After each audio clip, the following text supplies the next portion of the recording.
안녕하십니까. 정의당 대변인 한철민입니다. 두 가지 정도 현황 브리핑하도록 하겠습니다.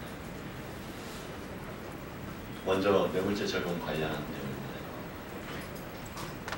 내용입니다. 검찰이 최순실 씨와 안종범 전 정책수석을 뇌물 혐의로 추가 입건했습니다. 수십억에 달하는 금액을 뇌물로 받고 롯데와 SK 면세점 사업자 특혜 선정을 해준 것이 상당 부분 인정된 것입니다. 최순실 씨와 안종범 전 수석에 대한 뇌물 혐의가 인정되었으니 이제 남은 것은 피의자 대통령에 대한 뇌물죄 적용입니다. 박근혜 대통령은 최순실 씨와 안종범 전 수석을 연결하는 몸통일 뿐만 아니라 재벌과 직접 접촉한 주범입니다. 따라서 뇌물죄는 쌍방의 거래로 이루어진다는 사실을 볼 때 박 대통령의 뇌물죄 적용은 피하기 어려울 것으로 보입니다. 박 대통령이 최태원 SK 회장과 신동빈 롯데 회장을 비공개 면담한 직후 최순실 씨가 두 기업에 수십억 원을 요구한 것은 국민 모두가 알고 있는 사실입니다. 검찰은 박근혜 대통령과 그 측근뿐만 아니라 뇌물을 공여하고 부당한 이득을 취한 재벌기업 그리고 전경련도 철저히 수사해야 할 것입니다. 사상 초유의 헌정 파괴 사태에서 이전과 같은 재벌과의 형량 거래는 절대 있어서는 안 됩니다. 탄핵과 별개로 재벌과 대통령 그리고 이 은밀한 커넥션에 있었던 모든 사실을 명명백백히 밝히고 강력한 처벌로 책임을 물어야 합니다.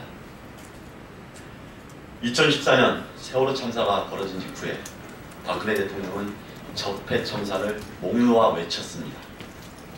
다만 유체이탈의 화법으로 대통령 자신이 적폐였다는 사실을 은폐하고 교묘하게 비껴나갔습니다. 그러나 이번에는 비켜갈 수 없습니다.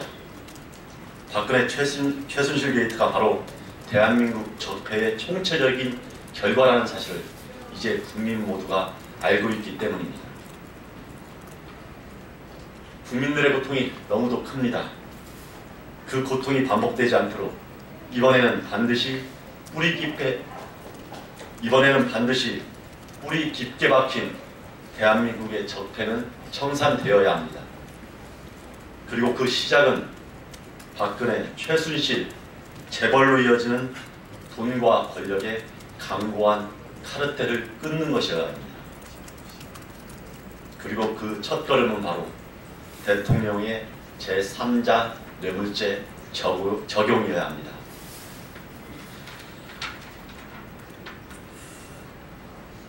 내일 있을 집회 관련해서 브리핑하도록 하겠습니다.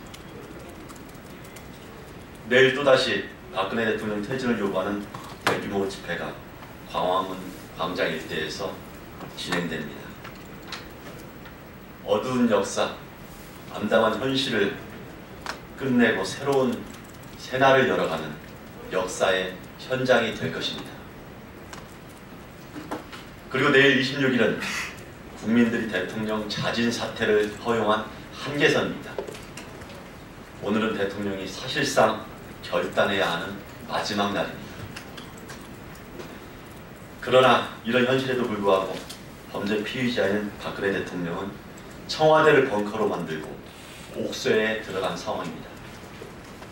국민들이 위임한 권력을 사유화하고 국민들의 세금을 범죄 은닉을 위해 사용하는 중입니다. 주권자를 우습게 보는 대통령에게 국민들은 신뢰를 거둔 지 오래입니다. 더 이상 바닥이 없을 것 같았던 대통령의 지지율은 또다시 오늘 4%라는 기록을 세웠습니다. 지지율 4%는 국민 분노가 얼마나 커져왔는지를 역설적으로 보여준다는 사실을 대통령은 잊지 말아야 합니다.